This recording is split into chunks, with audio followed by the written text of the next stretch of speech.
സംസ്ഥാനത്തെ തദ്ദേശ സ്ഥാപനങ്ങളിലേക്കുള്ള ആദ്യഘട്ട വോട്ടെടുപ്പ് ആരംഭിച്ചു. തിരുവനന്തപുരം മുതൽ എറണാകുളം വരെയുള്ള ജില്ലകളാണ് ജനവിധി തേടുന്നത്. പോളിംഗ് വൈകുന്നേരം 6 മണിക്ക് അവസാനിക്കും. ആദ്യഘട്ടത്തിൽ മത്സര രംഗത്തുള്ളത് 36,630 സ്ഥാനാർത്ഥികളാണ്. വിവരങ്ങളുമായി അതുല്യ ചേരുന്നു. ഒപ്പം തിരുവനന്തപുരത്ത് നിന്നും സൂര്യഗായത്രി, എറണാകുളത്ത് നിന്നും വിനയരാജ്, കൊല്ലത്തുനിന്ന് വിവരങ്ങൾക്കായി അഞ്ജു, പത്തനംതിട്ടയിലെ വിവരങ്ങൾക്കായി പ്രസാദ് MJ, ആലപ്പുഴയിൽ നിന്ന് വിവരങ്ങൾ നൽകുന്നു സോന, കോട്ടയത്തെ കൂടുതൽ വിവരങ്ങളുമായി കാർത്തുവും, ഇടുക്കിയിൽ നിന്ന് ബിനീഷ് ആന്റണിയുമുണ്ട്. ആദ്യം അതുല്യയിലേക്ക് പോവുകയാണ്. അതുല്യ, ഒരു സെമി ഫൈനൽ, അതായത് മാസങ്ങൾക്ക് ശേഷമുള്ള നിയമസഭാ തെരഞ്ഞെടുപ്പാണ് ഫൈനലായി മുന്നണികളടക്കം കാണുന്നത്. അതിനു മുമ്പുള്ള ഈ ഒരു സെമി ഫൈനലിൻ്റെ ഒരു ഫലമെന്ന് പറയുന്നത് അത്രത്തോളം നിർണായകമാണ് 3 മുന്നണികൾക്കും. അതായത് ഈ സെമി ഫൈനലിൽ പല സ്ഥലങ്ങളിലും, പല പ്രദേശങ്ങളിലും, പല മുനിസിപ്പാലിറ്റികളിലും, പല കോർപ്പറേഷനുകളിലും ഒക്കെ തന്നെ ത്രികോണ മത്സരമുണ്ട് എന്നുള്ളതാണ്. BJP കൂടുതൽ ശക്തി കാണിക്കാൻ ഒരുങ്ങുന്നു എന്നുള്ള സൂചനയൊക്കെ രാജീവ് ചന്ദ്രശേഖർ, BJP സംസ്ഥാന അധ്യക്ഷനൊക്കെ നൽകിയിട്ടുണ്ട്. എന്തായാലും വോട്ടെടുപ്പ് ആരംഭിച്ചു. എങ്ങനെയാണ് വിവരങ്ങൾ അതുല്യ?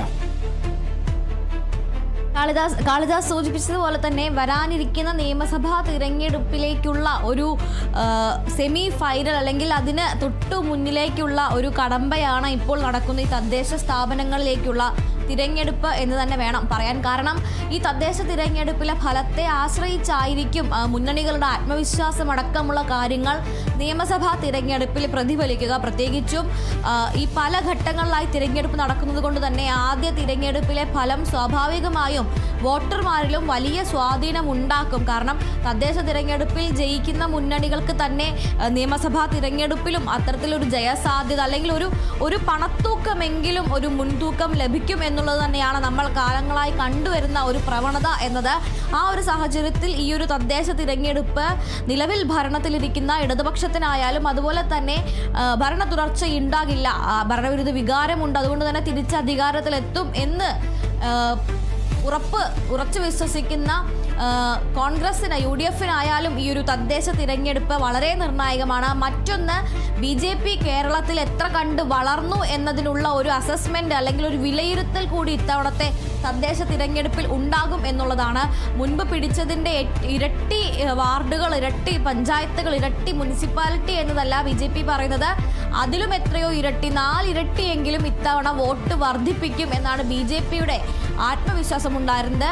അപ്പോൾ BJP-യുടെ വളർച്ച എത്ര കണ്ട് കേരളത്തിൽ ഉണ്ടായി എന്നുള്ളതിൻ്റെ ഒരു വിലയിരുത്തൽ കൂടിയായി ഇത്തവണത്തെ തദ്ദേശ തിരഞ്ഞെടുപ്പ് മാറും എന്നുള്ളതാണ്. ആ ഒരു കണക്കിൽ നോക്കുമ്പോൾ 3 മുന്നണികൾക്കും, അതായത് LDF, UDF, NDA എന്നിങ്ങനെയുള്ള 3 മുന്നണികൾക്കും ഇത്തവണത്തെ തദ്ദേശ തിരഞ്ഞെടുപ്പ് എന്ന് പറയുന്നത് നിയമസഭയിലേക്കുള്ള ആദ്യ കടമ്പ എന്നതിലപ്പുറം അവരവരുടെ പ്രവർത്തനങ്ങൾ വിലയിരുത്തുന്നതിലേക്കുള്ള ഒരു കണ്ണാടി അല്ലെങ്കിൽ അതിൻ്റെ ഒരു കൃത്യമായ അസസ്മെന്റ് ടെസ്റ്റ് കൂടിയായി ഇത്തവണത്തെ തദ്ദേശ തിരഞ്ഞെടുപ്പ് മാറും എന്നുള്ളതാണ്. നമുക്കെല്ലാം അറിയാം, 2 ഘട്ടങ്ങളിലായാണ് തിരഞ്ഞെടുപ്പ് നടക്കുന്നത്. അതിൽ ആദ്യ ഘട്ടമാണ് ഇന്ന് ഇപ്പോൾ പുരോഗമിച്ചുകൊണ്ട് ഇരിക്കുന്നത്. 7 ജില്ലകൾ, അതായത് 7 തെക്കൻ ജില്ലകൾ എന്ന് വേണമെങ്കിൽ പറയാം. എറണാകുളം മുതൽ തിരുവനന്തപുരം വരെയുള്ള 7 ജില്ലകളിലാണ് ഇപ്പോൾ വോട്ടെടുപ്പ് പുരോഗമിച്ചുകൊണ്ടിരിക്കുന്നത്.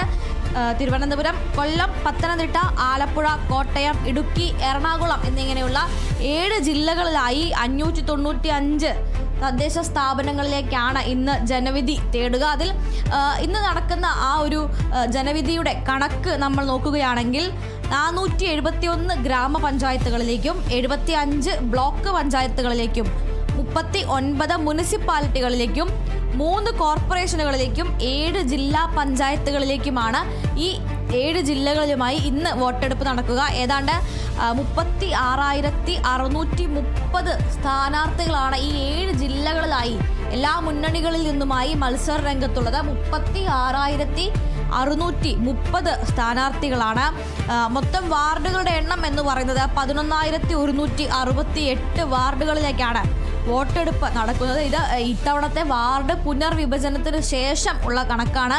നേരത്തെ ഉണ്ടായിരുന്ന വാർഡുകളിൽ നിന്ന് കൂടിയിട്ടുണ്ട് ഇത്തവണത്തെ വാർഡുകൾ എന്നുള്ളതാണ്. നേരത്തെ ഓരോ ജില്ലകളിൽ വെച്ച് 10,000-ലധികം ഏതാണ്ട് 10,500-നടുത്ത് വാർഡുകളാണ് കഴിഞ്ഞ തവണ ഉണ്ടായിരുന്നത് 7 ജില്ലകളിലായി. എങ്കിൽ ഈ വാർഡ് പുനർവിഭജനത്തിന് ശേഷം ഈ വാർഡുകളുടെ എണ്ണം എന്ന് പറയുന്നത് 11,168 ഉയർന്നിട്ടുണ്ട്. ഏറ്റവും കൂടുതൽ വാർഡുകളുള്ളത് എറണാകുളം ജില്ലയിൽ തന്നെയാണ്. ഏറ്റവും കുറവ് വാർഡുകളുള്ളത് ഇടുക്കിയിലേക്കാണ്. ആദ്യഘട്ടത്തിൽ ജനവിധി തേടുന്നവരിൽ ഏറ്റവും കൂടുതൽ സ്ഥാനാർത്ഥികൾ സ്ത്രീകളാണ്. പുരുഷന്മാരെക്കാൾ അധികം സ്ത്രീ സ്ഥാനാർത്ഥികളാണ് ജനവിധി തേടുന്നത്. നമ്മൾ നേരത്തെ BJP അല്ലെങ്കിൽ NDA കേരളത്തിൽ ഈ ഒരു അവരുടെ വളർച്ച എങ്ങനെയാകും എന്നുള്ളത് അതിനുള്ളൊരു വിലയിരുത്തലാകും ഈ തിരഞ്ഞെടുപ്പ് എന്നതുപോലെ തന്നെ മറ്റൊരു പ്രധാന ഘടകം, അതായത് ഈ എറണാകുളം പോലുള്ള ജില്ലകളിൽ മറ്റൊരു പ്രധാന ഘടകമാകുക 2020 പാർട്ടിയുടെ സാന്നിധ്യമാണ്. മുൻ വർഷങ്ങളിലെ അപേക്ഷിച്ച് 2020 തെരഞ്ഞെടുപ്പിൽ അവരുടെ ഒരു സ്വാധീനം എന്ന് പറയുന്നത് വലിയ രീതിയിൽ വിപുലീകരിച്ചിട്ടുണ്ട്. പലയിടത്തും ഒരു തിരഞ്ഞെടുപ്പ് ഫാക്ടറായി 2020 പാർട്ടി മാറും എന്നുള്ള ഒരു സൂചന നമുക്ക് ലഭിക്കുന്നുണ്ട്. കാരണം പലയിടത്തും കിഴക്കമ്പലം പോലുള്ള വാർഡുകളിലൊക്കെ ഒരു പ്രതിപക്ഷമില്ലാതെയാണ് 2020 പാർട്ടി ഉള്ളത്. അതുകൊണ്ട് തന്നെ ഇത്തവണത്തെ ഈ തദ്ദേശ തിരഞ്ഞെടുപ്പിലും 2020 പാർട്ടി ഒരു നിർണായക ഘടകമാകുമോ എന്നുള്ളതും കൂടി നമ്മൾ കണ്ടറിയണം എന്നുള്ളതാണ്.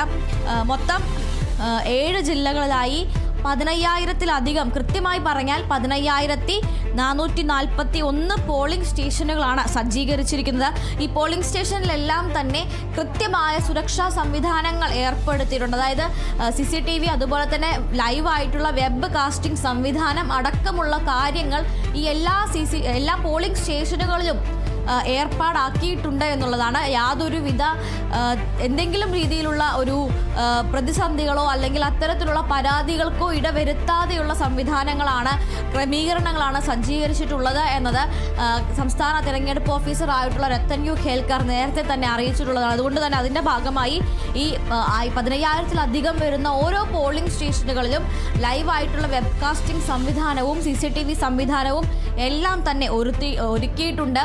എല്ലായിടത്തും 6:30 ആരംഭിച്ച മോക്ക് പോളിംഗ് വിജയകരമായി തന്നെ പൂർത്തിയാക്കാനും സാധിച്ചിട്ടുണ്ട് എന്നുള്ളതാണ്. മൊത്തത്തിൽ സംസ്ഥാനത്തെ തിരഞ്ഞെടുപ്പിൻ്റെ ഒരു ചിത്രത്തിലേക്ക് നമ്മൾ ഇനി വരികയാണ് എന്നുണ്ടെങ്കിൽ ഈ പറഞ്ഞതുപോലെ ആദ്യഘട്ടത്തിലെ 7 ജില്ലകളിൽ നമ്മൾ മൊത്തമായിട്ടുള്ള ഒരു കണക്കെടുക്കുകയാണെങ്കിൽ മുനിസിപ്പാലിറ്റികളുടെ എണ്ണം നോക്കുമ്പോൾ 2020 അതായത് അവസാന തിരഞ്ഞെടുപ്പ് നടന്ന 2020 LDF-നായിരുന്നു മുനിസിപ്പാലിറ്റികളിൽ മേൽക്കൈ ഉണ്ടായിരുന്നത്. അതുപോലെ തന്നെ ജില്ലാ പഞ്ചായത്തുകളിലും എറണാകുളം ഒഴികെയുള്ള ജില്ലാ പഞ്ചായത്തുകളിലും LDF-ന് നേടാൻ കഴിഞ്ഞു.